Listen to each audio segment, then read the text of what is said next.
Welcome back to Class Farms, guys. Kai over here, and we're tuning in obviously from Nuremberg, Germany, and Forstack 2025. What a good time over here, obviously at the FN booth.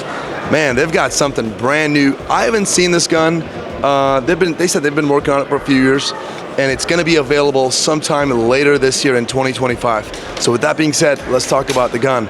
Check this thing out. This is the all-new FN HiPer. I guarantee you guys, it's not just going to be any other strike-to-fire gun. There's some new stuff in here, and right off the gate, visually, you're probably seeing, hey, what is this mag catch? Like, why is that over there? And why is that looking like that? And then right off the gate, you've got this slide lock, slide release button. There's some cool stuff over here, so let's dive right into it and talk about this thing. So FN told us, number one, they are not allowed to give any interviews. They don't want any employees in the video, so I got some information for you guys.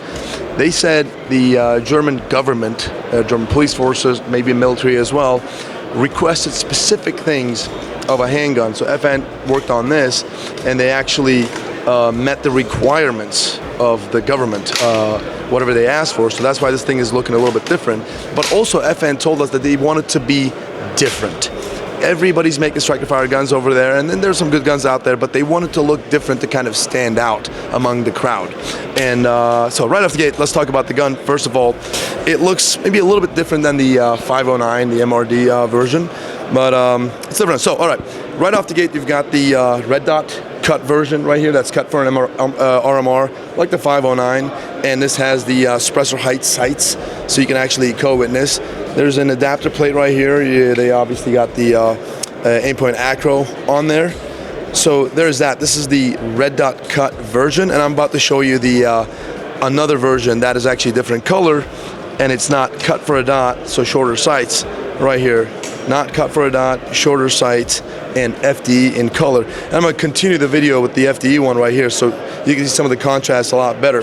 So right off the gate, let's talk about the trigger. So the trigger is actually not bad. I honestly would say I prefer this trigger over the 509. They've done a little bit different thing on this one. It feels pretty good, short reset, and I'll demonstrate.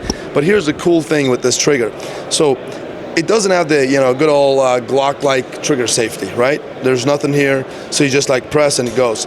But check this out. If I press right up here, if my finger's up here, or if something, my clothing gets caught into it or something else, look, there is a little trigger safety. So you have to really come down here to kind of actuate so it rotates, which is super cool. And then you're able to just press. There's that. Now let me show you the reset. I'm gonna put the mic down. So here is a reset, guys. Kind of long, but again, they told me that they actually met the requirements of the government. For me, I'm not a reset guy. I don't shoot off reset.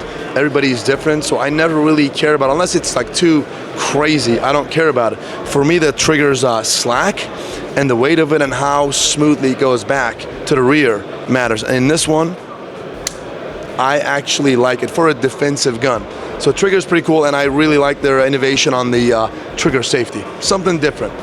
Moving on. So we've got the slide lock, slide release button right here. Traditionally, guys, that button is right around here. Now, and I'm gonna demonstrate to you guys like how, personally, my personal opinion, why this is so good, at the same time, not so good. Again, it's for me. So a lot of times, if you guys see like people get a proper double hand, like two-handed grip on a gun, and then they'll have the last round, the bolt is not gonna, well, not the bolt, the slide doesn't lock to the rear because you've got your hand riding on top of it, right? You'll have like Glocks or M&Ps or some other guns. It's right here, so when you're pressing your hand over it, you're pressing down as you're shooting, guess what? That's constantly activated, and the slide doesn't lock to the rear. And in this case, like normally I don't have that problem with guns. FN, this is more of a problem for me. Like I feel like when I get a proper grip on this one, let me actually demonstrate to you guys. I'm gonna put my mic down.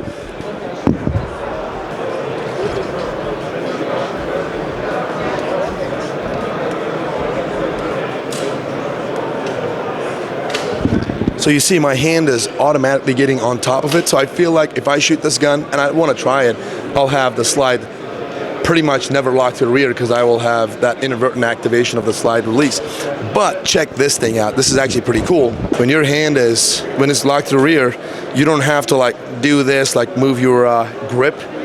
You can just simply, it is the most ergonomic slide release button in my personal opinion. It looks actually, it's very flush to the body, so it's very slim profile. It doesn't increase the profile of the gun, and it is right up there, good texturing on it, so you're able to just get onto it, and it is fully ambidextrous.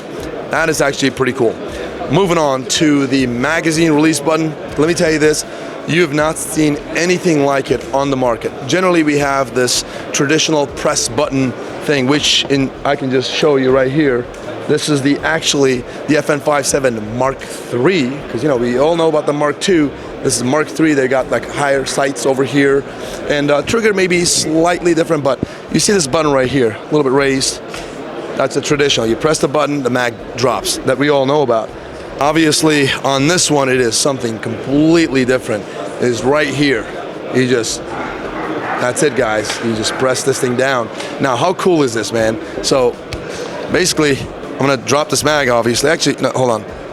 There you go, so it doesn't fall.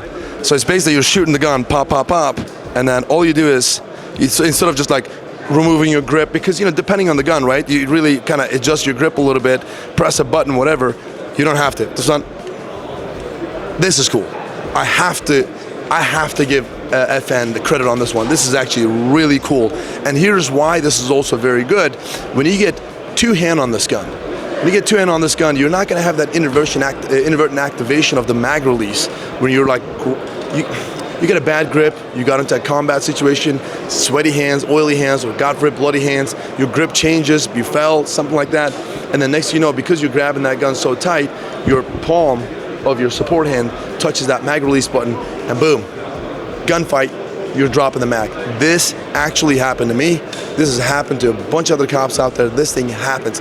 It is a horrible feeling where you just fire one round pop, your mag drops, and you're screwed in the middle of a very stressful situation. You're not going to have this with this. There's no pressing the button. Obviously, you'd have to train yourself to basically do this as opposed to press this thing like the H&K paddle ones. But this is, in my opinion, the most ergonomic way of dropping a magazine. I love it. FN told us that, you know what, guys, we wanted to do something different and something more ergonomic, and they did this. I absolutely love it. They've got the small, medium, large backplate right here, good to go. So overall, that is it, guys. And the magazine capacity, it is 15 rounds right now, but they told me that they're actually working on a higher capacity, like 17 plus rounds magazines, but at this point they did 15 because it's more reliable to them. But that's it. And it is polymer. This system is patented to them. So that is pretty much it. As for price, we don't have a price yet, and the availability, as I said, later this year in the United States. FN HiPer. Let us know your thoughts in the comment section, guys. I'm super excited about this gun. I really want to shoot it, see how it feels, what the recoil management feels like, all of that stuff. This is pretty much a brand new gun.